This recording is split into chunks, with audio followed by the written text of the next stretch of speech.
আসসালামু আলাইকুম। ওয়ালাইকুম আসসালাম। ভাইয়ের কাছে তো বাচ্চা পাখি দেখতেছি ককাটেলের জি ভাই, জন্ডপাল। জি এগুলো বয়স কত দিন? 35 দিন। 35 দিন বয়স। আর এগুলো লোক 3 সপ্তাহ একটু বেশি হয়েছে, 1 মাসের নিচে আর কি। যারা টেম করতে চায় তাদের জন্য আর কি এগুলো? এর জন্য জি ওসমানের জন্য। উসমানের জন্য। এই বাচ্চা থেকে পারলে এই কথা শিখানো যায়। এগুলো কথা বলে? না, এই বাচ্চা থেকে পারলে কথা শিখানো যায় আর কি। আচ্ছা, মানে কথা শেখানোর জন্য এই পাখিগুলো খুব ভালো। হ্যাঁ, ভালো। আর ভালো টেম হয় এগুলা। জি ঝর্ণাপাল এগুলো তো বড় হলে অনেক সুন্দর দেখা যায়। হ্যাঁ হ্যাঁ, আবার এই যে লাভবার্ডও আছে কিছু। এই যে ভাইলটের লাভবার্ড লাভবার্ড। আপনার কাছে কি এগুলো ছাড়া আরো পাখি আছে? আছে, দেওয়া যাবে। লাভবার্ড অনেক নিউট্রিশনে আছে, চাইলে দেওয়া যাবে। আচ্ছা, মানে কারো যদি কোনো পাখি, কোনো ধরনের পাখি লাগে আপনার সাথে যোগাযোগ করলে পাওয়া যাবে? হ্যাঁ, যোগাযোগ করলে পাওয়া যাবে।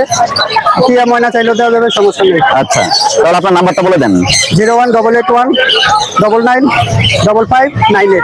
কারো যদি কোনো রকমের পাখি প্রয়োজন হয় ভাইয়ের সাথে যোগাযোগ করতে পারবেন, ভাই কালেকশন করে আপনাকে দিতে পারবে। ভাইয়ের কাছে অনেক ধরনের পাখি পাওয়া যায়, আমি এর আগেও দেখছি অনেক ভালো ভালো পাখি থাকে ভাইয়ের কাছে। আজকে ভাইয়ের কাছে সবগুলো বেবি পাখি। সেল হয়েছে, কিছু সেল হয়েছে। কিছু সেল হয়েছে। 8-9 পিস মাল আনছিলাম। আচ্ছা, কোকাটেল ভাই লোকেশন কোথায়? মিরপুর একেই? মিরপুর একে না, মোহাম্মদপুর। মোহাম্মদপুর। আচ্ছা, যার প্রয়োজন ভাইয়ের সাথে যোগাযোগ করে নিয়ে নেবেন। মোহাম্মদপুর, মিরপুর একে আসলে পাওয়া যাবে। মিরপুর একে আসলে পাওয়া যায়। প্রত্যেক হাটেই আপনি আছেন, আমি প্রত্যেক হাটেই আপনাকে পাই। জি ইনশাল্লাহ, দোয়া করে। আচ্ছা, ঠিক আছে, ধন্যবাদ।